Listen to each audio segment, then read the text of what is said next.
Welcome, everyone, to Real Estate on the Up, the podcast that takes you behind the scenes of the real estate world in Orlando. I'm your host, Kyle Madoran, and on this show, we're all about pulling back the curtain with the unfiltered truth about real estate. We're not just here to sell houses. We're here to provide concierge-style service because everyone loves being treated like a VIP. This podcast is your go-to resource for transparency, integrity, and the knowledge you need to make smarter real estate decisions. Whether you're a seasoned investor or a first-time homebuyer, we've got you covered. So buckle up and get ready to move up in the world of real estate. It's time for Real Estate on the Up.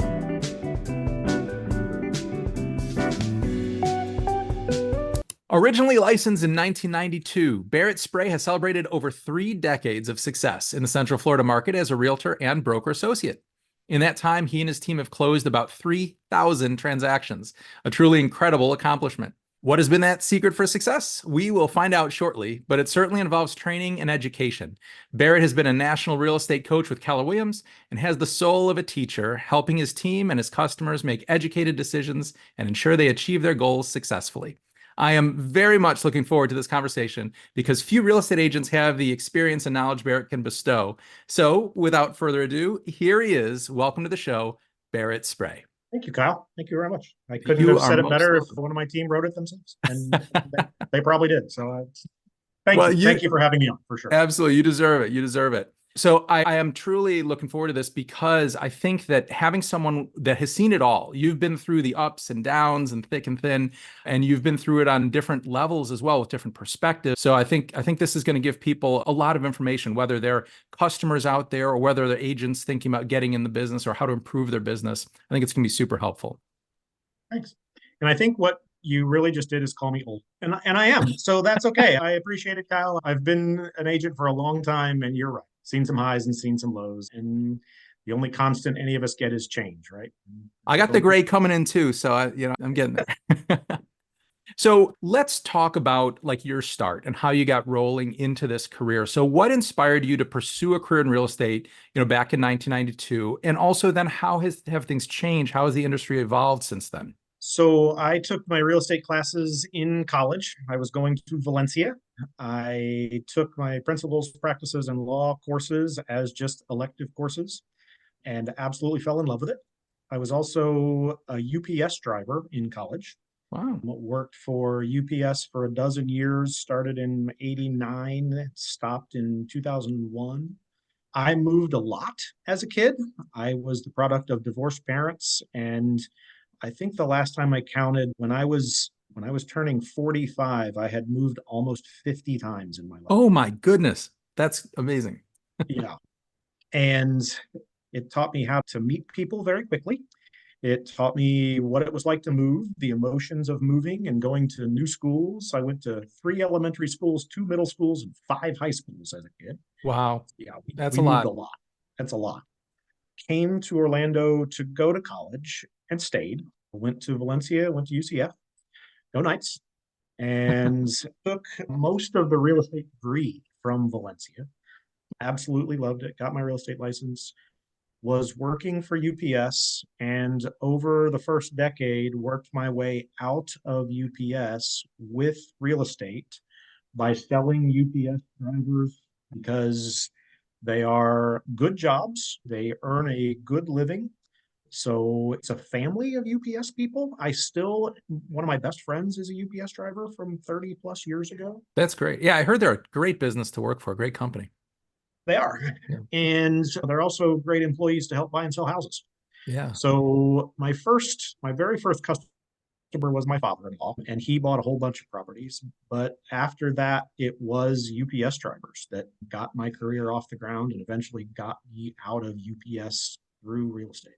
That's great. So is your sphere you're focused on there, which was 100%. Yeah. But that's great. My sphere as UPS drivers lived all over Central Florida. And as a UPS driver, I was driving all over Central Florida. So between the two, between UPS and frankly real estate, I have learned Central Florida very, very well. There's a section of the southeast side of town that I literally know street for street for street because I lived it for a decade. That's a big advantage, though. I mean, that's great. You know the neighborhood so well. 100%. Yeah. And I was in them constantly. I watched a lot of it be built as I was in it constantly. And it was a very cool start Hmm. to real estate because of what UPS, very grateful to the company, still own stock in the company, will get a pension from them eventually. First 10 years was with a mom and pop company called Real Estate Professionals, which is still around in a small way. It Yeah. was a big company at the time, but they have dwindled, but they're still around. It was a husband and wife mom and pop broker that taught me a lot. Jack Meeks is a very wise man. They eventually sold out to Century 21, which is where I was for the next 10 years of my career. So I went from mom and pop to big box broker with Yep. Century 21 for 10 years. And one of those brokers was a relocation broker who came in when Century 21 bought them out and said, I'm going to make y'all rich. We all kind of went, okay, well, I appreciate that. But she actually did very well by me. And for 7 or 8 years of my career, all I really did was relocation. Okay. So people moving in or out with their company. Hmm. And it's a great business because they're constantly handing you business. However, they take away at least 2/3 of the commission between the relocation company and the broker. Right. Uh, so you're working for $1 of every three. Yeah. And that's great when prices were going up. And typically with a relocation, they're not relocating floor sweepers, they're relocating directors or vice presidents or presidents, that kind of thing. So their house price point is much higher. Yeah. That's But good. until the bottom falls out of the market, and then those $500,000 and $600,000 houses are now $100,000 and $200,000, Yeah. and you're still working for a third of the money. It gets tough. Is that what you were Uh, doing like in 2007, 2008? That was the sort of circumstance? Yeah. Yeah. that's exactly what I was doing. So it kept me fed, so I survived. I lost two houses of my own in a divorce, so Oh, I wow. felt that pain with everybody else. But at the end of the day, I was barely making a living at 2010, 2011, 2012, which was the true bottom of our market. Yeah.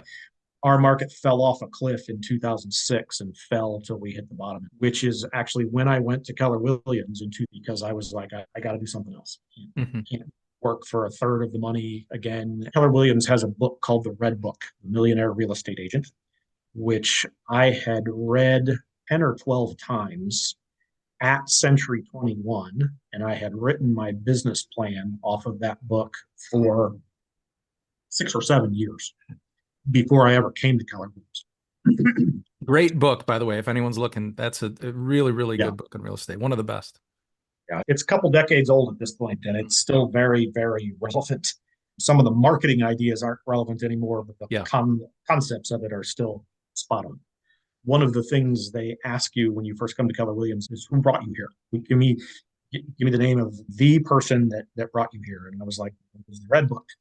And she's like, no, you can't name the Red Book. And I'm like, well, that's who brought me here, because I had lots of people try and bring me here. However, that it was the book that did it. And what I didn't realize in those 6 or 7 years being at Century 21, writing my business plan off of the book, is that Keller Williams as a company set up the entire company around it. And the entire company philosophy is built on that book. Hmm. And I was kind of reinventing the wheel. And when I realized that the entire company was built around it, I was like, I'm home now. So Yeah. that's Sound like where the right I've been spot. for Yeah. yeah, exactly. The last dozen years I've been here at KW. I've been very happy. Yeah, obviously super, super successful.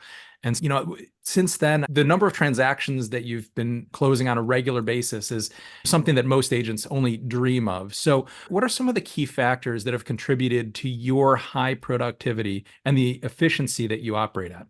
Success leaves clues. That was a motto of KW for a long time. And when I was when I first started out in real estate, and I was driving a UPS truck, and they used to have training CDs, and actually it was originally a cassette tape. That's how old I am. And there were agents in town that were doing 100+ transactions a year. And I went, that's what I want to do.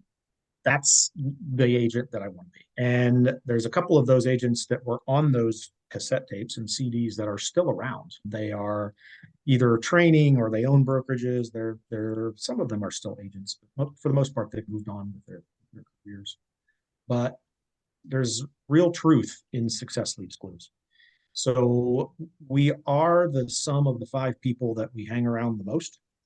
And what I learned a long time ago is if you want to be successful at anything, hang around with the people that are doing that thing at a very high level. And it That doesn't certainly matter. helps. Absolutely. Yeah. Yeah. You want to be a better parent, hang around better parents. If you want to be a better soccer player, hang around better soccer players. If you want to be a better real estate agent, hang around better real estate. When I came to Keller Williams, I had still not done 100 transactions. I was close. I was doing 60 and 70. I was kind of knocking on that door, and I had been for a while. There's a class called BOLD at Keller Williams, which is Business Objective Life by Design. And it was taught by a lady named, well, it was written by a lady named Diana Kokoska at the time.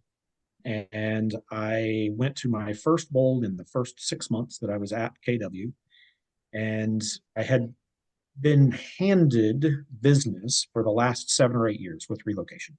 It was just fed to me. And I did a good job. I was a good agent. I knew Central Florida really well. I did it at a pretty high level. But what I didn't do was fish. I didn't actually go out and create that business myself. So the business was being handed to you instead of you going out and getting it and seeking it. Yeah. Absolutely. And I was very grateful for it. Mm-hmm. And one of my biggest concerns, one of my biggest challenges when I left Century 21 and came to KW was that business is no longer going to be handed to me. Right. I'm not sure how I'm going to survive here, but and when I went to that first bold, part of the class was you had to make 100 real estate contacts a week and talk about real estate business. And that's a lot. I had a database of about 2,500 people at the time, which were people that I had known or done business with or past clients or whatever. I was 20 years into the business, but I hadn't kept in contact with them. I mean, somewhat. I did marketing where I would send them postcards and mailers and stuff and Christmas cards and all that stuff. But I never picked up the phone and called them. And that was required. And I picked up the phone and I called every one of those people. And I can still remember sitting up in an upstairs training room making those phone calls scared to death because I hadn't talked to those people in 20 years. Yeah. Some of them. And I was like, remember me? I helped you sell or buy your house 15 years ago. And they're like, oh, yeah, we bought 5 houses since then. Yeah. Could be kind of an awkward conversation. Yeah. Yeah, it's a little kind of awkward. And the flip side, they're like, oh, yeah, absolutely. We're still here. We still love it. We've always think about you for whatever reason. Yeah. So those 2,500 people dwindled down to about 500 after that bold, going through them all and seeing who's still here, who left, who has bought 5 other houses with somebody in. And it was very eye-opening. It was very humbling, for sure. And yet it taught me how to fish. It taught me that the real business that we are in is the relationships. And you better keep those relationships for a long time. Yeah. Because that's what will feed you forever. Yep. This is not about selling houses or selling, commercial buildings or whatever inventory asset class that you're selling. It's the belly to belly relationship. Yeah. It's a people business. It's all about those relationships. Residential real estate is very different than a lot of people expect, where they think it's more of a sales position. Although, of course, there are things that we do similar to salespeople in other professions.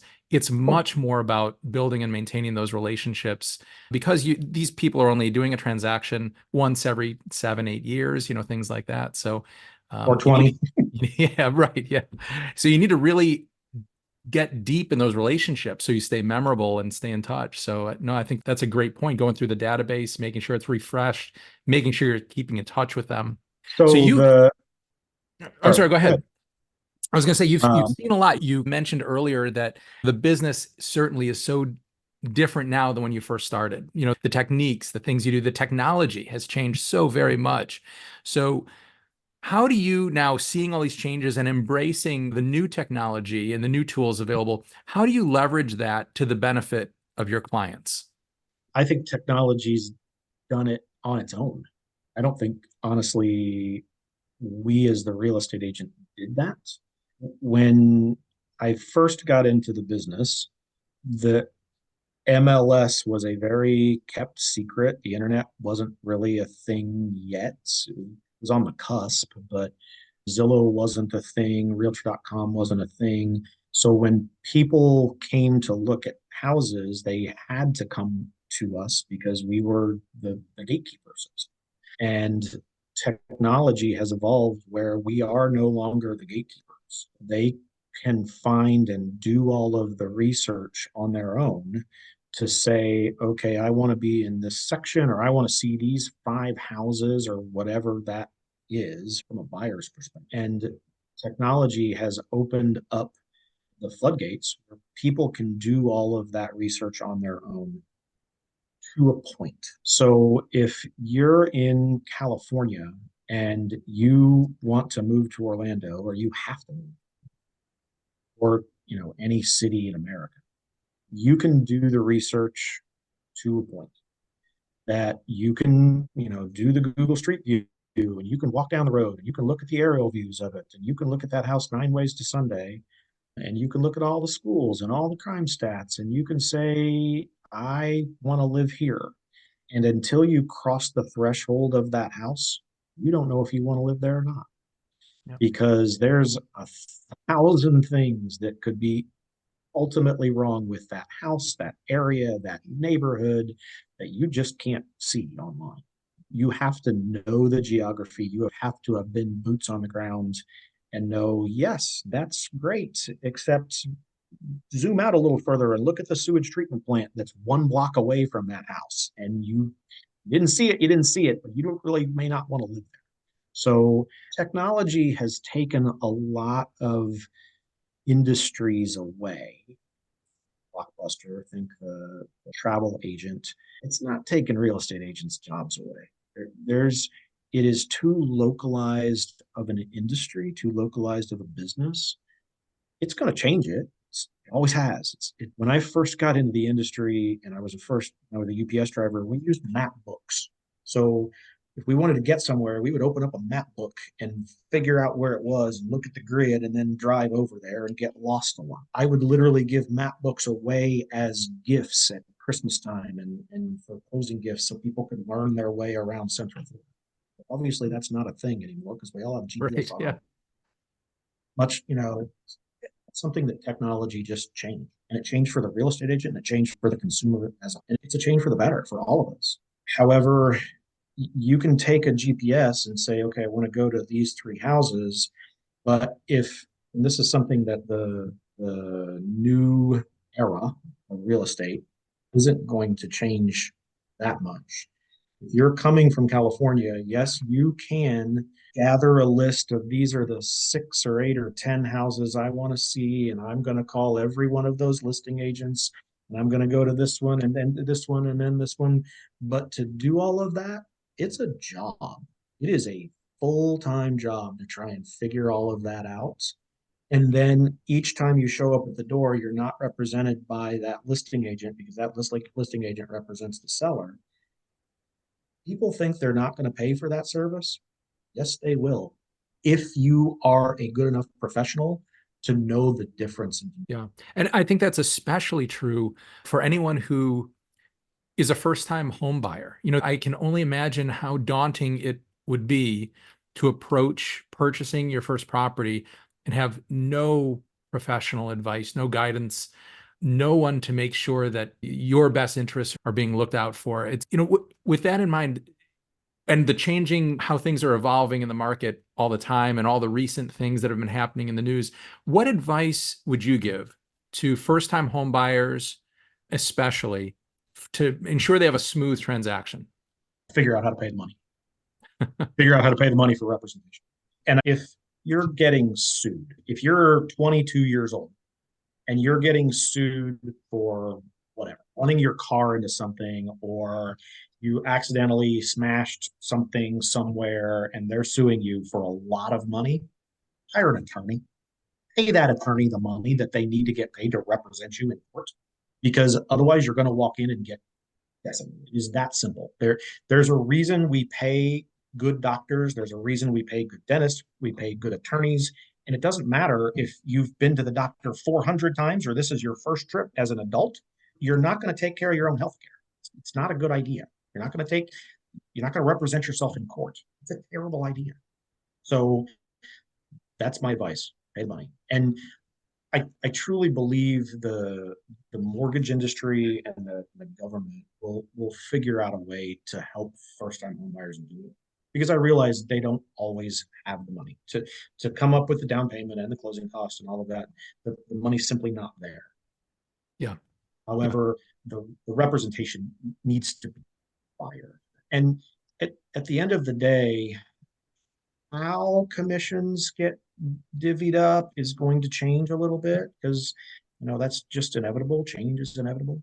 However, I don't think life is going to change that much. I do a lot of commercial real estate as well. And commercial real estate, you've never been able to see the commission. when on the MLS you can, but frankly, most commercial agents aren't on the MLS. They're on Correct. CoStar, they're on Crexy. There's a whole bunch of commercial sites out there, but none of them advertise the commission. So you don't know if you're going to get paid. And you have to ask the listing agent every time, Yeah. are you offering compensation on this? And frankly, most times they are. And sometimes they're not. And you better be able to be professional to go to your consumer before you start showing property and say, most of the time, the seller or the listing agent is going to compensate. However, there will be times that they're not. And this is a financial transaction for you. And we need to know if it makes financial sense for you to move forward with this property, because on this property, you have to pay my compensation. Right. It'll be another choice that they make. It'll be, Absolutely. yeah. Yeah, it's a good way of looking at it. And I love your analogy to representing yourself in court or giving yourself your own medical advice or your own, making sure that you're not doing things that would get yourself in a bigger, hot bowl of soup than what you're trying to do, with a professional, where there might be some ins and outs, some changes that exist with the way things are going to unfold here over the next few months as the NAR, gets settled and we have all these new procedures in place. But ultimately, what it comes down to is making sure that you have the service that you need in order to get in the property that makes the most sense for you. Number one is that's at the very start, is just making sure you find the right property. So you have a consultant helping you do that. You're not just going online and doing it yourself, because there's so many things to look at. Like you said, the sewage treatment plant down the street, things of that nature. You want to make sure someone is looking out for your best interest. And then also, once you're in the transaction, we know that there's always something that comes up in the middle. There's a bump in the road. And how do you manage that if you don't have someone who's an expert guiding you? How do you know what to do? How do you know what your options even are? There's so many things that can occur. So I think you're right. Agents will always be an essential part of this. And it's just figuring out the logistics of how it's going to make the most sense for everyone financially. I was sitting in my barber chair a couple weeks ago, and he has an interest in real estate. We talk real estate. And he was saying he had a kid that he hired fresh out of barber college that couldn't cut hair. He was just terrible at cutting hair. He said he spent 1,500 hours in barber college and he couldn't cut hair. I said, it takes 1,500 hours to become a barber, and it takes 63 hours to become a real estate agent in the state of Florida. There is something highly unbalanced. And that's in part why we're in the state we're in, and why there's a massive discrepancy between good professional real estate agents and the ones that just got their license, or they've been licensed for 10 years and they've sold 4 houses in 10 years, and 2 of those they bought themselves. So it's, what do they call the doctor that graduated last in his class? Doctor. But you don't know it. Yeah. No, you don't know. I'll take the doctor that's done the surgery that I'm about to have 4,000 times in the last 10 years than the guy that did it 4 times in the last 10. Experience matters. Experience No doubt. matters. Yep. You're absolutely right. So everybody's got to get their start, but yeah. Changing gears a little bit and looking now at the sort of, I'd say, the the back of the house of the business. So you're a leader in the industry, obviously. What strategies do you have in place, that you've implemented over the years to stay ahead of the competition? Because this is very competitive. There are upwards of 20,000 real estate agents in the Orlando area. So how do you continuously improve? It's all about education. And I don't care what you do for a living. It's all about education. I was back to the beginning of my KW career. I was in the bold class for the second time, and the teacher of the class tapped me on the shoulder and said, "I think you should be a coach." And I went, I don't know if I want to do that." And I talked to the general manager of my brokerage, who was a coach at the time, and he said, "Do it, because in 1 year from now, your life will not be the same as it is today. It won't be anyway, however, it will not be in a very large way." And I'm glad I took that advice, because he was absolutely correct. Because back to, you are the summation of the 5 people you hang around the most. I started hanging around some very smart people on a national level that were teaching other people at a very, very, and it transformed me as a human being and my business as a business. And from essentially that year on, I've done 100 plus. So the thing is education. Don't ever stop with your education. Jim Rohn has always said, work harder on yourself than you do on your job, because it's you that is going to bring yourself to this level, and then bring really good people around. And so your inner circle really matters. I learned that the hard way multiple times. Yeah, it's about furthering your personal education, your business education, and people get further. I think that's great. Never stop learning and making sure you seek out the best people to surround yourself with. I love it. I think that's great. So last big question here. There's a lot of uncertainty. There's a lot of nervousness within the industry about things that may be coming down the road, just because there's so many unknowns at this point, I think. But what are your thoughts on the future of the market here in Orlando? And what do you see down the road? I don't see us slowing down anytime soon. We have such an in-migration of a market. People are from all over the country to come to Central Florida as a whole. And whether that be weather or politics or family or retirement or job or whatever it is, we are growing, and we are growing at a very fast clip. I read a statistic that Florida as a whole has now become the second most expensive state in the country for housing. Wow. We just surpassed New York. It used to go California, New York, Florida, and now it goes California, Florida, New York.